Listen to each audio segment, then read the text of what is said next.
What's up there lagay nyo? So it's me again, Alvin Bautista of Exploring Tarlac. For today's vlog guys, muli tayo na imbitahan ni UNS Car Rental dito sa Barangay Estrada, Capas, Tarlac. So ito na yung bagong location nila dito sa may Maya Escapes. Malapit lang din naman dun sa first location nila. So ngayon guys, papakita ko sa inyo kung paano papuntahan itong location ni UNS Car Rental para sa lahat ng gustong mag-rent ng mga sakyan nila. Nasa Block 7, Lot 6 yung mga unit ni UNS Car Rental. Nandito mismo tayo sa tapat ng Maya Escapes. Papasok tayo at para alam nyo ang puntahan itong place ni UNS Car Rental kapag mag-renta kayo ng mga units nila.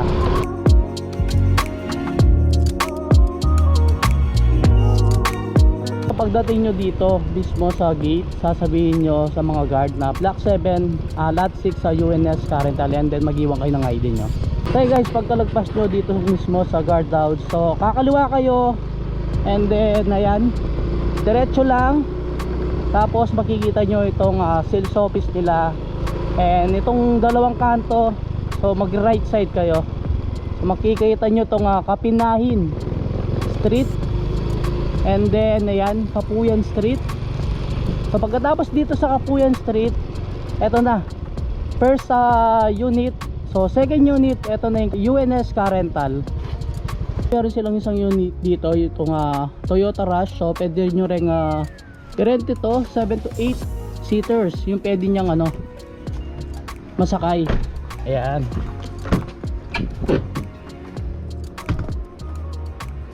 So ipakita ko sa inyo kung paano puntahan itong bagong location ni UNS Car Rental dito sa Barangay Estrada, Capas, Tarlac. So Maya Escapes. Pag-usapan naman natin kung ano ba yung mga cars na pwede nyong arkilayin dito. So meron silang Toyota Vios 5-seaters, Mitsubishi Expander 7 to 8 seaters, yung kanilang Swift 4 to 5 seaters, Hyundai Accent 5 seaters, Honda City 5 seaters, and nilang Nissan NB350 na good for 18 seaters yan kung magbabarkada kayo, gusto nyo mag-outing.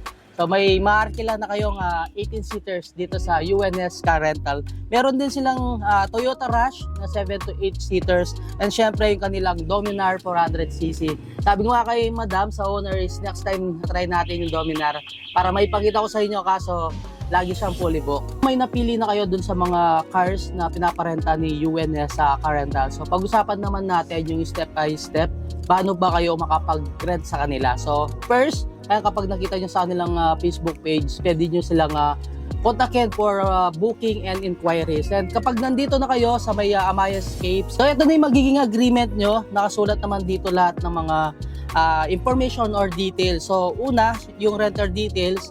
Syempre, nandyan yung name nyo, address, contact number. And of course, para maging legit kayo guys, nandyan dapat yung FB account nyo.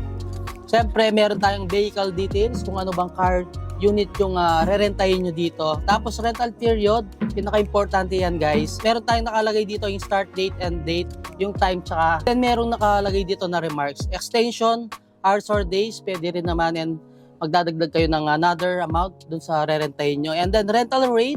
So, depende doon sa araw or ilang days nyo re-rentahin. Sa UNS Car Rental guys, pinakamura niyang renta is 1,000 pesos. So, enough yon. Depende kung one day lang, weekly, or magiging monthly yung pagrenta nyo dito. And napakamura nung pagrent dito sa UNS Car Rental. So, pwedeng cash, pwedeng bank account or GCash yung pagbayad nyo sa kanila. And syempre guys, kapag nalagay nyo na lahat ng informations, so, pipirma si owner and then pipirma din kayo dito.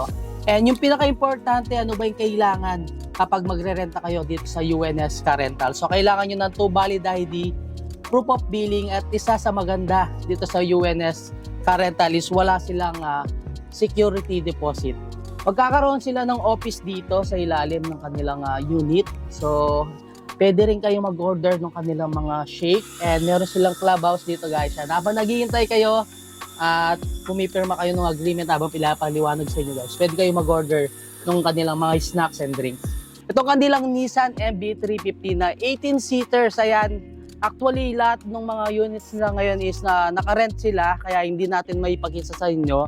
And kagandahan din pala dito guys sa UNS Car Rental, kung gusto niyo magpa-car wash mismo dito sa location nila, pwede.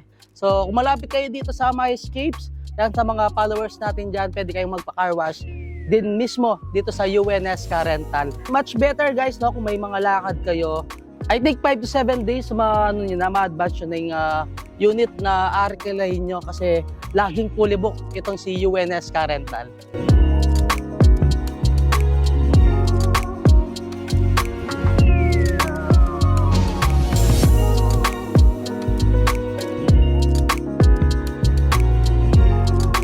So ito guys, yung kanilang Nissan NV350 yan. Napakaluwang sa loob, 18 seaters. Komportable kayo guys.